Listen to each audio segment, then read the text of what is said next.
Dans cette séquence, nous allons chercher à appliquer le formulaire pour transformer, par exemple, dans l'exemple ci-dessus, sinus de 2t plus pi sur 2. Donc, je rappelle à droite le formulaire, donc on va voir. J'aimerais sinus de quelque chose. Donc on voit première formule, ln ça va pas, exponentielle ça va pas, une genre de puissance ça va pas, un cos c'est pas possible. Ah, sinus de quelqu'un.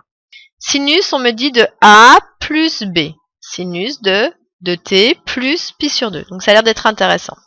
Donc on va chercher à savoir qui serait le a et le b. Donc le a, premier élément, donc ça veut dire que a il voudrait être 2t.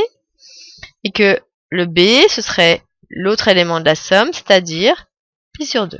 Comme d'habitude, faites une pause sur la vidéo, essayez d'appliquer cette formule tout seul, et puis de voir si ensuite vous avez juste. Donc on aimerait calculer sinus de, donc on a dit a, c'est mon premier élément, 2t plus, deuxième élément, pi sur 2, égale. Donc ma formule me dit dans l'ordre, sinus de a, donc ça va faire sinus de a, c'est-à-dire de t, c'est ce qui est en jaune. Ensuite, fois cosinus de b, donc fois cosinus non plus de b, mais ce qui est en vert, c'est-à-dire pi sur 2. Ensuite, la formule, elle dit plus cosinus de a, ici, donc faites attention, on recopie bêtement la formule. Cosinus de a, c'est-à-dire de t, donc ne cherchez pas déjà à calculer, remplacez, puis ensuite on va réfléchir.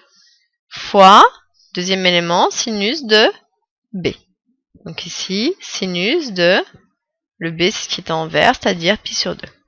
Égal. Maintenant, on va réfléchir à qu'est-ce qu'on peut faire.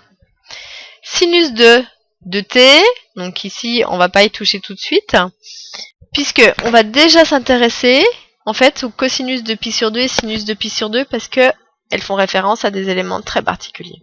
Sinus de 2t, on n'aura pas tendance à sortir ce 2 là, on n'a pas le droit. Par contre, on va essayer de voir sur le cercle où est placé pi sur 2. Donc la valeur de pi sur 2 sur le cercle, ben, pi sur 2 c'est une valeur de référence. Donc c'est le partage du cercle en 4. Première valeur, elle est ici. Pour lire son cos, projection sur l'axe des abscisses. Cosinus vaudra 0. Donc ça va faire ça fois 0. Donc autant dire on n'a même pas à le calculer. Et ensuite, sinus de pi sur 2. Donc projection sur l'axe des ordonnées, on est à ce niveau ici, c'est-à-dire au niveau 1. Donc là, ça vaudra 1. Ce qui veut dire qu'il va rester, tout simplement, cosinus de 2t.